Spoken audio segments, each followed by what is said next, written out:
Merci de nous regarder de partout à RDC et de partout dans le monde. Merci de votre fidélité à notre chaîne de télévision Léo Njo Léo. Pourquoi la persistance des massacres de civils à villes et territoires de Béni? À ce sujet, nous invitons en exclusivité Mboussa Jean de Dieu Kaïtoula. Il est fils et notable de Béni Territoire.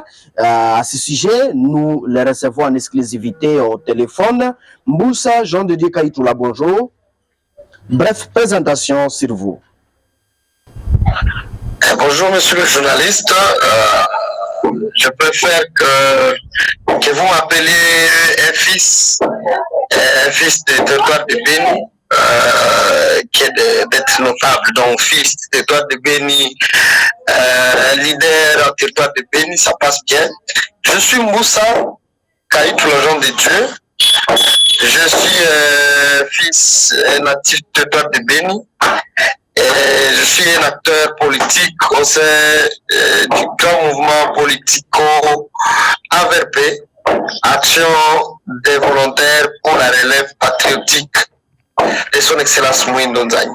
J'ai été candidat député provincial à territoire de Béni aux élections de 2023, décembre 2023. Et maintenant, je suis acteur politique. Je n'ai pas été proclamé député, mais j'ai quand même été élu parce que j'ai eu des voix considérables, plus de 6 000 voix, c'est quand même beaucoup. Et donc, je salue toute la population du territoire de Béni et tous ceux qui nous suivent à travers ces médias. Oui, nous sommes avec vous, Mboussa Jean de Dieu Kaïtoula. Pourquoi la persistance de l'insécurité à Béni, à Béniville et Béni Territoire, et actuellement le ZADF se concentre presque dans une commune, donc la commune de Mangina. Pourquoi cette persistance? Qu'est-ce qui ne marche pas? Bon, en fait, c'est une désolation. En fait, cette recrudescence de l'insécurité à territoire de Béni, alors que nous, on s'attendait à une accalmie, à une paix. Mais maintenant, nous vivons l'insupportable. Donc, la population est massacrée, tuée à chaque instant. Et cela sous l'œil impuissant du pouvoir du gouvernement congolais et des forces loyalistes. Donc, nous considérons que la situation du territoire de Béni préoccupe moins le gouvernement congolais parce que nous voyons comment le gouvernement congolais et les militaires FARDC s'activent en collaboration avec les Ouazalendo pour traquer les rebelles du M23.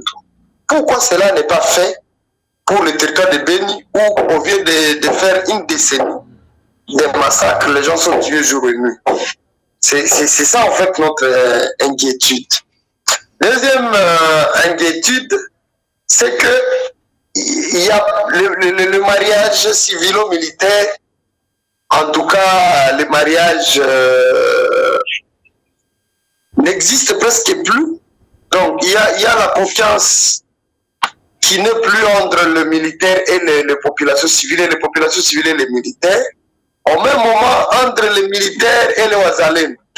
Parce que, à territoire de Béni, on observe qu'il n'y a pas une collaboration entre les Ouazalendo et les militaires, pendant que les mêmes militaires collaborent avec les mêmes Ouazalendo dans les Rutshuru. Donc, c'est ce manque de confiance qui fait que la situation perdure. Autre problème, moi je considère que le problème du territoire de Béni, on n'a pas une compréhension commune du problème. On n'a pas une compréhension commune du problème. Chacun dans son coin essaie de proposer des pistes de solutions parce qu'effectivement tout le monde a besoin de la paix. Mais il n'y a pas une réflexion consensuelle pour mettre fin à cette insécurité. Voici maintenant ce que je propose par rapport à ça. Moi, je propose qu'il y ait un dialogue. Un dialogue entre le gouvernement congolais, les leaders de la région, le militaire FARDC, donc l'armée loyaliste, et les vrais Ouazalendo, pour avoir une même compréhension une même stratégie pour traquer et mettre fin à ces phénomènes. Je crois que cela peut nous aider au terme de ce dialogue. Une décision peut être prise, par exemple, ça c'est ma proposition, c'est mon point de vue, mais qui reste à être analysée et enrichie. Aujourd'hui, sur le terrain, si tu vois les gens, la population civile va vous dire ceux qui tuent sont similaires au FRDC. Ceux qui tuent les gens sont vêtus à tenue similaire au FRDC et la population conclut vite que ce serait le FRDC qui tue les gens. Du côté FRDC, s'il y a des mouvements de groupes, de Maïmaï, de Ouazalène, qui se disent de Ouazalène, on ne sait pas si ce sont des vrais, ils vous diront non, ce sont les Ouazalènes qui tuent. C'est comme ça que les militaires FRDC sont prêts à attaquer les Ouazalènes, là où ils sont, donc le Maïmaï, où ils sont localisés, on ne sait pas si ce sont des vrais Ouazalènes, on les attaque et on les tue. Mais ces mêmes militaires ne sont pas en mesure de nous attaquer, ce qui égorge les gens. Donc tu vois, c'est que c'est qui frise. Alors moi je me dis, s'il y a un dialogue entre le gouvernement congolais, les leaders politiques de la région, donc les leaders landais, et là je cite son Excellence Mbusa Nyamwisi, son Excellence Nzangi Butondo, son Excellence Jules Paluku, Kaongia, Katifura, le gouverneur à congé Zanzuka Sivita. Je prends à côté de cela les leaders religieux, comme l'évêque de l'église catholique, l'évêque de l'église anglicane, le représentant légal des musulmans, je prends le représentant légal de l'église protestante, les patriarches de l'église Héra, les représentants de l'église adventiste et les animateurs de la société civile, et si que les Kianda. Si on se met, on réfléchit ensemble et on donne une idée avec le gouvernement, une idée qui sera vraiment adoptée, je crois qu'on peut mettre fin à la sécurité. Parce que les problèmes que nous observons aujourd'hui, chacun réfléchit dans son coin. Comment on réfléchit?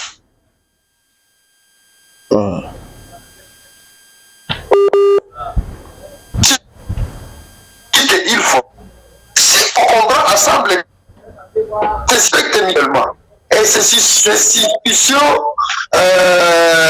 laissent croire que c'est tel ou tel autre qui fait ça. Ah, alors on peut dire, ok, si ce ne sont pas les militaires qui tuent les gens, ce ne sont pas les groupes, les Maïmaï qui sont là, les Ouazaldi, Ouazalem, si ce ne sont pas eux qui tuent les gens, est-ce qu'on peut démilitariser la zone? Parce que le constat est qu'on voit aujourd'hui, il y a maintenant des militaires affairistes.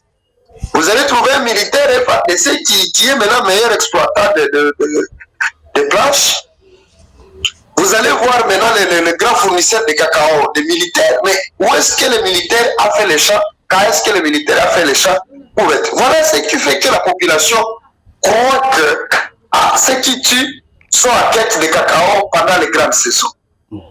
Mais, tu vois les hypothèses. Oui. Alors laissez-moi finir. Moi, je pense que si on aboutissait à une idée de démilitariser la zone, malheureusement pour les stratégies de défense, on peut croire qu'on laisse la plaie en mouche, alors que bon, finalement, on sent que même la plaie est laissée pour la mouche parce que on sent qu'on tue les gens alors que les militaires sont là. Jamais nos militaires n'attaquent pas. Toujours, ils interviennent. Aujourd'hui, ils interviennent quand on a attaqué. Et on attaque. Pendant qu'il y a eu des alertes, on alerte, il n'y a pas d'intervention. Après massacre, vous allez voir les gens venir crépiter des balles pour faire fuir les gens dans tous les sens, alors qu'ils n'ont pas attaqué l'ennemi. Et l'ennemi, toujours, c'est l'ennemi qui tue. Mais nous, on ne sait pas que non, les militaires ont aussi attaqué, ont servi l'ennemi et ils ont mis fin à ce... Finalement, ça va prendre combien de temps, jusqu'à quand? Alors, si on démilitarise la zone, c'est pas qu'on va abandonner la population à ce triste sort, on va laisser on va cantonner des brigades d'intervention dans des grands centres. Il y a instruction, on n'équipe pas, on ne voit pas un militaire déambuler en dehors du camp, mais il y aura des brigades d'intervention disponibles à intervenir à temps réel. C'est-à-dire, des véhicules Kamaz qui sont disponibles, et s'il y a alerte, l'alerte est remontée par la population, et que les services de sécurité déploient maintenant la brigade d'intervention, avant que les rebelles ne tuent les gens. Parce que, avant de tuer, il y a toujours des alertes qui sont remontées, mais on voit toujours un silence des services de sécurité. Donc je crois que si on arrivait à démilitariser la zone, on dit, ben, celui qui sera vu là-bas avec l'arme, donc c'est l'ennemi. Et si on voit donc un mouvement suspect comme ça, on voit déjà avec l'arme, là on alerte les services et on va intervenir. Parce que si cette expérience paye, si par exemple cette expérience de démilitariser la zone arrivait à donner un bon résultat, finalement les gens vont comprendre que alors ceux qui tuent, ce sont les mêmes porteurs d'armes qui sont peut-être censés protéger la population. Boussa, oui. La population, tout ce que nous vivons. Oui, monsieur le journaliste. Oui, vas-y, vous disiez? Je disais que la souffrance de la population a débordé. Donc, la population en a marre. La population a tant souffert. Et puis, bon, on s'est dit, mais l'État congolais attend combien de temps pour mettre fin à cette situation? Et on se pose la question, même si les pays ne se ressemblent pas, est-ce que dans un pays comme l'Ouganda, un groupe rebelle peut s'hasarder aller faire de l'aventure sur le sol ougandais et faire autant de temps? Non. Ce groupe va subir la rigueur de la loi, de la force de frappe de l'armée. Pourquoi notre armée ne fait pas ça? Donc, nous n'avons qu'une seule armée qui est le FARDC.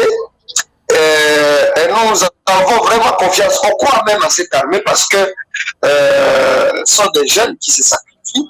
Mais il faudrait arriver à utiliser correctement ces gens et dénicher effectivement. Donc à cela, je proposerais aussi qu'on exécute la peine de mort. Parce que s'il y a des traîtres au sein de l'armée qui soient dénichés et qu'ils soient exécutés à plein air. Et s'il y a des traîtres au sein de la population civile qui soient dénichés et qu'ils soient exécutés à plein air. Lorsqu'on va exécuter 50 officiers militaires, lorsqu'on va exécuter 50 civils à plein air, les collaborateurs qui se cachent encore, ils vont fuir. Et ils vont cesser même de collaborer. Et ça peut être même le début du salut pour nous. Parce qu'on ne comprend pas. Avec les moyens qui sont mis en jeu par le gouvernement congolais, pourquoi la persistance de l'insécurité. Aussi, il faut encore revoir, les traîtres, ce ne sont pas seulement ceux qui collaborent avec l'ennemi. Même au sein de l'armée, les circuits de ravitaillement, les gens auprès de qui les moyens sont remis pour donner à l'armée. Si les moyens là sont dilapidés dans les bureaux, si on dilapide ces moyens dans les bureaux, c'est déjà une trahison. Donc, autant de généraux qui peuvent se retrouver dans ces circuits, en tout cas, il faut qu'ils soient considérés comme des traîtres et ils soient exécutés. Et lorsqu'on va exécuter, je vous assure, si c'est au stade, si c'est au rond-point, si c'est à la rivière symbolique, alors là, ça va donner une nouvelle donne et les collaborateurs qui se cacheraient vont avoir peur. Au même moment, je peux même proposer qu'il y ait un cimetière de traîtres.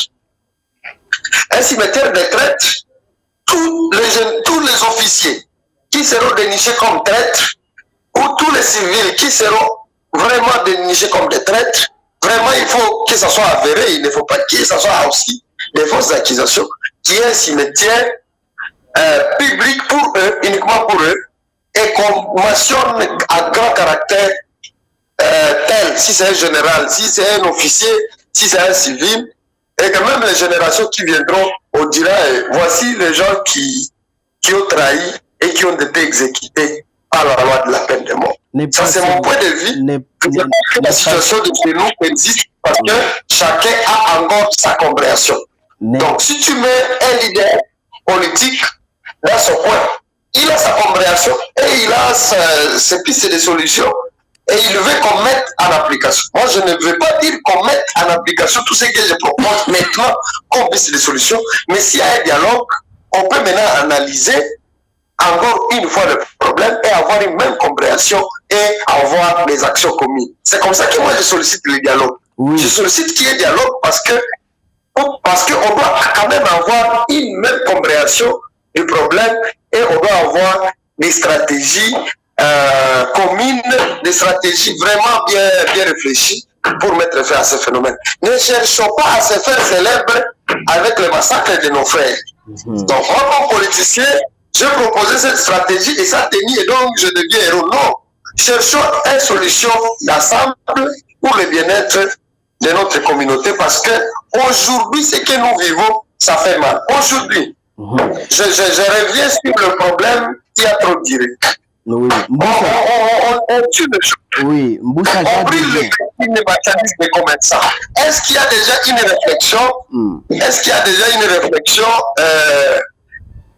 par rapport à ça, dans le monde des commerçants, est-ce que nous allons continuer à observer que nos véhicules soient tués, nos marchandises soient tuées et qu'il n'y ait pas des actions concrètes? Donc, s'il y a un dialogue comme ça et que l'affect soit évité, les opérateurs économiques, et qu'on ait une même compréhension et qu'on accepte même, si le gouvernement n'a pas de moyens, la population, je vous assure, elle est prête à contribuer pour donner même les moyens, doter le gouvernement des moyens financiers de vivre et non vivre. On a vu quand Mamadou a défait le M23, comment les gens se mobilisaient pour soutenir l'armée. Donc aujourd'hui, la population civile, elle est prête à appuyer, accompagner notre armée, l'unique armée que nous avons, pour mettre fin à ce phénomène qui a trop tiré. Donc c'est en fait ça, le niveau de compréhension du problème et les pistes de solutions, parce que ce qui se passe énerve énormément et tout le monde qui nous lira ou qui va nous voir, les générations futures, risque même de nous condamner, nous qui vivons maintenant. Qu'avez-vous fait pour que cette situation puisse s'arrêter? Est-ce qu'on va continuer à nous tuer jusqu'à nous exterminer et sous un silence et les politiciens dans leur coin? Bon, vous allez voir, ils ont peur de parler de cette situation parce que si je parle de ça, on va dire que nous sommes dedans. Non, nous devons agir parce que la population est en train de souffrir. Nous souffrons quand on tue les gens, c'est nous qui sommes tués, c'est nous qui sommes perdants et finalement nous risquons d'être exterminés sur la carte de la République démocratique. Oui, comme l'État, nous sommes presque à la fin. Il y a plusieurs dialogues qui ont été déjà réalisés, le dialogue franc avec donc le FARDC et la population. Et vous-même, encore, vous sollicitez le dialogue. Pensez-vous que vraiment ce dialogue nous aidera vraiment à avoir la paix durable à Béni Territoire de Moussa Jadoudié, puisque ce n'est pas la première fois? Bon, ici même si ce n'est pas la première fois, vous avez vu, on a écrit des mémos, on a observé des villes mortes, des marches. Bon, on a brûlé le pneu, mais on a trouvé que ça n'a pas marché. Les formats, les dialogues qui ont été tenus, oui, mais ici la spécificité de ces dialogues, c'est en fait la présence de tous les leaders politiques de chez nous. Tous les leaders, vraiment sans exception. Je vais même citer tous les leaders. J'ai énuméré ici les leaders religieux, j'ai énuméré ici la FEC, la communauté, donc le Kandaïra, l'association culturelle, les animateurs de la société civile, les militaires FARDC, les leaders des mouvements d'Iwazalendo, ainsi que le gouvernement congolais. Donc il faut que, si c'est le président de la République, si c'est le ministre de la Défense, si c'est quelle autorité, vraiment que le gouvernement aussi s'engage avec la communauté et comprenne qu'on diagnostique encore de nouveau le problème. Parce que si on a dialogué, ce sont des dialogues organisés à l'époque de la MONUSCO. La MONUSCO organise des forums d'échange. Je n'ai pas vu un forum ou un dialogue où les personnalités que je viens d'éviter ont été tous, où ces autorités ont été tous présentes. Et donc, je crois que cela peut nous amener à avoir une seule compréhension et tirer des conclusions. Et aussi, se mettre d'accord, même si c'est déjà adopté, et qu'on réclame encore à haute voix que la peine de mort qui traîne à être mise en application, que ça soit en application. Je vous assure, cette peine de mort va changer les choses et ça va booster la situation chez nous. Oui, un mot de la fin avant de boucler notre émission, Mboussa Jadoudié Kayitoula. Bon, le message pour terminer cette émission, c'est encore une fois compatir avec toute la population. Et Manyama, Mamové, Maria Jamais, Idou, Eringeti, Maimoya, Sayo, Toda, Burutu, Mangina, Mangodomu, Okudukudu, où aujourd'hui les gens sont en train d'être tués. Donc, ça fait mal quand nous voyons notre population être déplacée de guerre dans notre propre pays. On devient déplacé, on dirait des réfugiés, alors que nous sommes dans notre pays. Nous n'avons pas demandé à Dieu de nous créer Congolais, mais il a choisi que nous puissions naître Congolais. Et nous avons intérêt à vivre à paix sur notre sol. Et donc, je compatis avec la population et je demande à nos autorités, à nos leaders, de prendre encore conscience davantage. Je sais qu'ils sont en train de travailler, nos leaders sont en train de travailler, mais je crois que c'est un ordre dispersé. Donc je crois que c'est ce dialogue qui peut nous aider. Et dialogue sincère en fait. Et dialogue sincère, il n'y a pas d'hypocrisie, qu'on se regarde dans les yeux et qu'on diagnostique ensemble. Et je crois encore que la paix est encore possible dans le territoire de Beni, dans les Rutshuru et Nyiragongo et peu partout ailleurs là-bas à l'est du pays. Nous croyons aussi au gouvernement congolais. La population a donné, la population s'est mobilisée pour renouveler la confiance à Félix Tshisekedi, notre président. En tout cas, que le président aussi matérialise tout ce qu'il a promis en nous donnant la paix, et que la paix et que nos frontières soient sécurisées. Et je crois que nos militaires sont vraiment disposés, sont prêts à rendre de loyaux services parce qu'ils se sont engagés.